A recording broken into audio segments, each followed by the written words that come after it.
Why, hello there.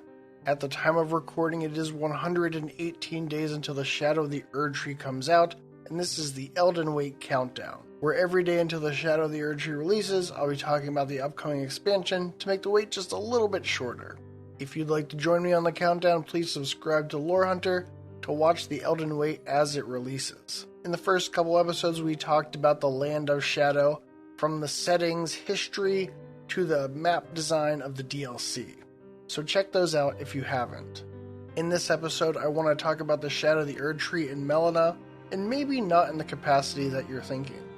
Let's get into it. First off, will Melina be in Shadow of the Erdtree?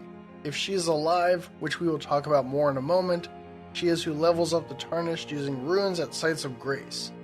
Even though Miyazaki has said that these graces will be different in the fact that they're from Miquella, beckoning you onward, I assume functionality of the graces will remain the same, and therefore Melina will be around to level you up. However, the function and role of Melina doesn't stop there, and that's where it gets interesting to consider, which we will talk about in a moment, but one other tidbit suggests Melina has already been to the Land of Shadow before. At the beginning of Elden Ring, Melina gives us the spectral steed whistle to summon Torrent. Now we know officially that Miquella is Torrent's former master, and that he was riding him as he journeyed into the Land of Shadow as seen in the key art. Following this line of logic, I don't think it's unreasonable to suggest that Melina could have journeyed into the Land of Shadow and gotten the whistle from Miquella. Or, another possibility is that Melina came burned and bodiless from the Land of Shadow, bearing the spectral whistle. While this is speculative, Melina's backstory is still largely a mystery and could certainly get fleshed out as Marika's story of ascending to godhood is a focal point of the DLC. We'll cover a popular theory about Melina and how it could tie into the Shadow of the Erdtree in a moment, but first I want to return to Melina's function and other roles in the game. In the main game, Melina occasionally appears at sites of grace and talks with us, either telling us about herself, commenting on something, or giving us lore through spoken echoes of Queen Marika that reside in that place. With Shadow of the Erdtree having Marika's story of rising to godhood being a central focus of the lore, it would make sense for more of those echoes to show up in the DLC. However, there is a fly in the ointment. It'll be possible to go into the DLC after Melina has died or she's abandoned you if you're the Frenzied Lord. Because there's no time travel shenanigans happening or anything, it's logical to assume that if she's dead in the Lands Between, she also won't show up here to talk to us. This alone could be reason enough to not include her at graces in the DLC, however, we don't know for sure. So we could potentially miss out on lore by going into the DLC with her already sacrificed to burn the tree or having abandoned us. This is something I doubt will be addressed before the release of the DLC, so if you're a lore buff like me, you may also want to consider going into the DLC with Melina still alive, just in case. The Gloam-Eyed Queen is another mysterious figure and one that could show up in the DLC. Quick shout out to Eyes Sewn Shut for asking if I thought the Gloam-Eyed Queen might show up in the DLC, and I do. In the Shadow of the Erdtree, there will be the story of Marika becoming a goddess, and we know that the Empyrean, the Gloam-Eyed Queen, and her use of Destined Death was a major motivation for Marika sealing away Destined Death in the creation of the Golden Order. Adding on to that we see the Land of Shadow filled with heretical stuff like omens, the Crucible, fire and fire giants, etc. And there's not an insignificant chance that Destined Death and the Gloam-Eyed Queen show up in some capacity in the Shadow of the Erdtree DLC.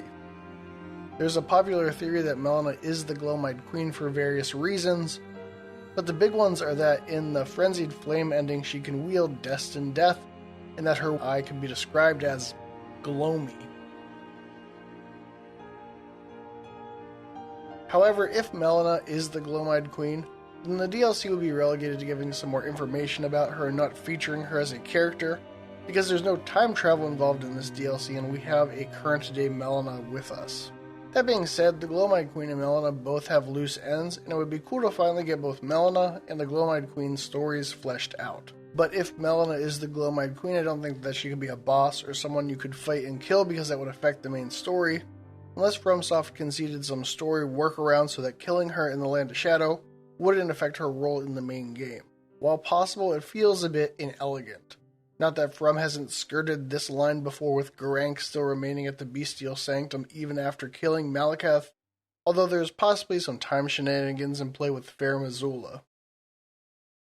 So there you have it. Melina has a lot of potential in the Shadow of the Erdtree DLC, but is also something of a logistical nightmare. Let me know if you think Melina will show up in the Shadow of the Erdtree DLC and in what capacity. As I've said before, the Elden Wait is a conversation, not a lecture, and I'd love to hear your thoughts below.